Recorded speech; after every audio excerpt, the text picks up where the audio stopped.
BPL এর দ্বিতীয় ম্যাচটি অনুষ্ঠিত হয় 30 ডিসেম্বর সন্ধ্যা থেকে। এই ম্যাচটিতে মুখোমুখি হয় সাকিব খানের দল ঢাকা এবং রংপুর রাইডার্স।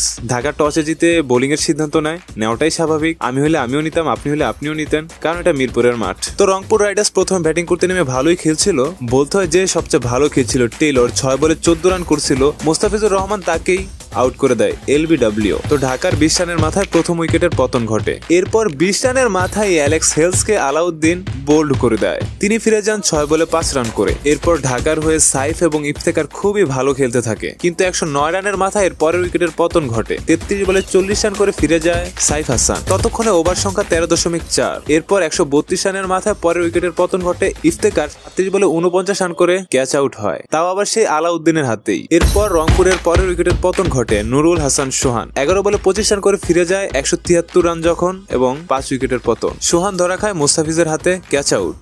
এরপর মুকিদুল মুগ্ধের হাতে প্রথম বলে ধরা দেয় সাইফুদ্দিন এবং 6ষ্ঠ উইকেটের পতন। তবে তখনও রংপুর রাইডার্সের হয়ে খুশদিল খুবই ভালো খেলে যাচ্ছিল, একাই খেলে যাচ্ছিল বলা যায়। শেষ পর্যন্ত খুশদিল 23 বলে 46 রান করে এবং মেহেদি 1 বলে 1। তো রংপুর রাইডার্সের টোটাল সংগ্রহ 20 ওভারে 191 রান 6 উইকেটে। ঢাকার জন্য টার্গেট 192। তার মানে বিপিএল এর শুরুর দিনের দুইটা ম্যাচই হাই ভোল্টেজ ম্যাচ।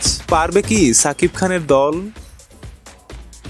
তো ঢাকার হয়ে বাংলাদেশ টিমের দুই ওপেনারই ব্যাটিং এ নামে তানজিদ এবং লিটন। তারা দুইজন স্টার্টিংটাও খুব সুন্দর করেছিল। তো তখন 7.2 ওভার 65 রানের মাথায় গিয়ে ঢাকার প্রথম উইকেটের পতন ঘটে। তানজিদ হাসান তামিম মেহেদির হাতে ধরা দেয় 20 বলে 30 রান করে। কিন্তু ওই ধরাই তো সব ধরা। তারপর মেহেদি যেটা শুরু করলো, যেখানে শুরুর দিকে ঢাকার কোনো উইকেটই ফালাইতে পারতেছিল না রংপুর, তারপর তো মেহেদি পুরাই বলছি। সেই ওভারে তানজিদ আউট হওয়ার পরের বলেই হাবিবুর প্রথম বলে আইসাই ছক্কা মারে, কিন্তু দ্বিতীয় বলে ক্যাচ।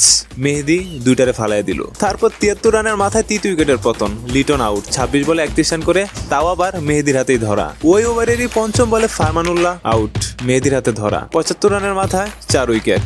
এরপর ক্যাপ্টেন থিসারা পেরেরা একটা আশা ভরসা জায়গায় 7 বলে 17 রান করে ক্যাচ আউট হয় কামরুলের বলে। তখন 11.5 ওভারের খেলা, 96 রান। এরপর আবারও 101 রানের মাথায় আলাউদ্দিন বাবু 2 বলে 1 রান করে ফিরে যান। তারপর 107 রানের মাথায় পরের উইকেটের পতন। 14 ওভারের শেষ বলে রাকিবুলের হাতে ধরা দেয় হামজা। তিনি 3 বলে 0 রান করে ফিরে যান, মূলত স্টাম্পিং। তো এরপর 15তম ওভারের শেষ বলে 117 রানের মাথায় পরের উইকেটের পতন ঘটে। খুশদিলের হাত ধরে আউট হয় ইস্কিনাজি। 20 বলে 17 রান করে তিনি ফিরে যান। এরপর সাইফুদ্দিনের হাত ধরে 18 ওভারের শেষ বলে 143 রানের মাথায় পরের উইকেটের পতন ঘটে। 10 বলে 18 রান করে ফিরে যায় মুগদুল। এরপর ইন্টারেস্টিং বিষয় হচ্ছে মোস্তাফিজুর রহমান আসে, 4 মারে। শেষ পর্যন্ত অবশ্য ঢাকা অল আউট হয় নাই। 20 ওভারে 151 রান করছে 9 উইকেটে। আর এখানে রংপুর রাইডার্স 40 রানে জিতে যায় ম্যাচটি। ভালো হইতেছিল ম্যাচটা, কিন্তু তানজিদ তামিম আউট হওয়ার পর ঢাকার ম্যাচটা ধরতেই পারে নাই। তো দেখা হচ্ছে পরের ভিডিওতে।